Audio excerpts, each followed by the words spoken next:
How's it going, everyone? Just want to go over a few things, how I came up with this knife vise, the thinking process that went through it to build it. So for a very long time I wanted to make a knife vise because I've seen it that it comes very handy when sculpting the handle. So I've looked through many different types of vices that were built previously by other knife makers, and from a very simple ones where they use just a piece of tube and a couple of blocks of wood to clamp it, to a very complex designs where the CNC machines cut out, and those cost over $100. So but the one that I really liked was the one that Nick the Wheeler made.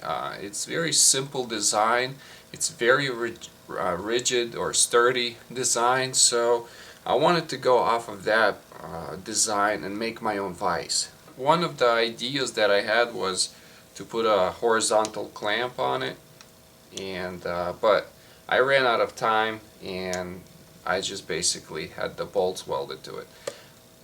The reason that I chose to use the springs was because when you untighten the bolt, I didn't want this aluminum piece to fall out, you know, when I went to put away, or I wanted something to be really sturdy, functional. So that's why I came up with the clamps. I put the washers on the bottom so it wouldn't scratch the paint.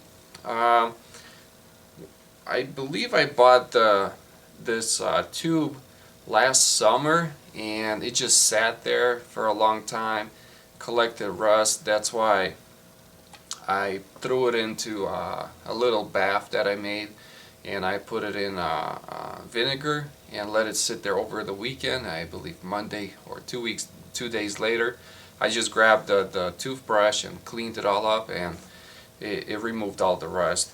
But my first idea was to use, I believe this is a this is a 1/2 inch rod, and I wanted to weld it on the bottom. This way what it would do is it would let me insert the longer blades for future. If let's say I make a sword, it would let me insert the longer blades all the way through the vise, and I would be able to still rotate it. But the more I thought about it, this is a 1.25 inch pipe, and this is I think it's a 1/2 inch or 1/4 inch. Let me measure it. So this is a 3/4 inch rod, and I thought once it would be welded, I don't think I would have had nice rigid piece to hold the vise. So when I go to shape the handle, I think there would be slight vibrations. That's why I went with 1.25 inch tubing. The other thing that I did was I used double-sided tape to secure the bottom of the rubber. This way, if I needed to remove it, it would be easy for me to take it out. Now I'd like to go over a few questions that came up after people watched the video. The biggest concern that arose was people were telling me to be cautious when galvanized steel tubing was welded to the square tubing. I forgot to insert the video where I ground off the edges, so I'll show you in the video. But basically I took a grinder and ground all the edges. This way when my neighbor welded it, he didn't have no galvanized smoke coming off of it. I also had suggestions to put the wing nuts or something on the top so I wouldn't have to use channel locks to tighten and untighten the bolts.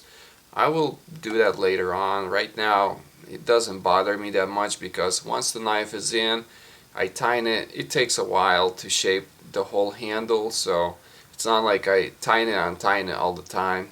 So for me right now it works pretty well. If I was to make another one, what I would do different is, instead of welding the bolts, I would have just thread the steel itself, because this is a 1/4 inch thick steel and it would not bow up when you tighten the screw. So that's what I would do. Drill it, thread it.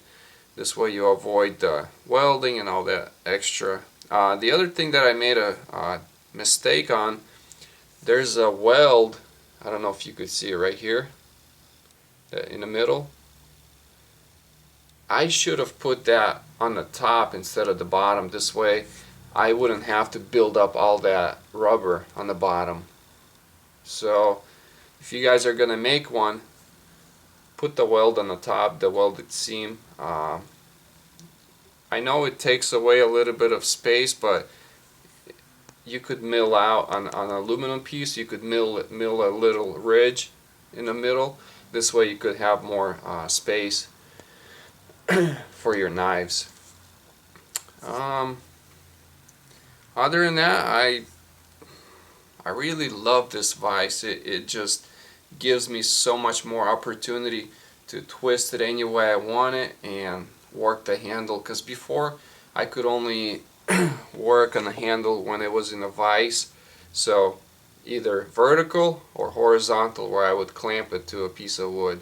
But this is the knife that I built or made while using this clamp. So it's another Serrega knife, and on this one I used a black and white spacers. Same thing with ironwood. I didn't put any spacers in the handle itself, and came out pretty nice. So thank you for watching the video, and I'm working on two karambits, custom karambits right now, and they're giving me a lot of trouble or headaches, so but eventually I'll get them done. There was another question that arose, why don't I have Patreon on my YouTube channel?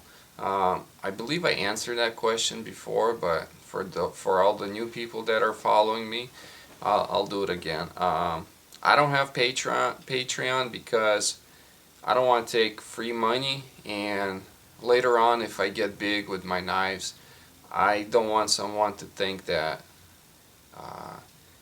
I took their money and became big, you know, or people would get jealous and, you know, talk bad about me, saying that basically he became successful because other people helped him out. I want to do it on my own, and if it fails, it fails, you know.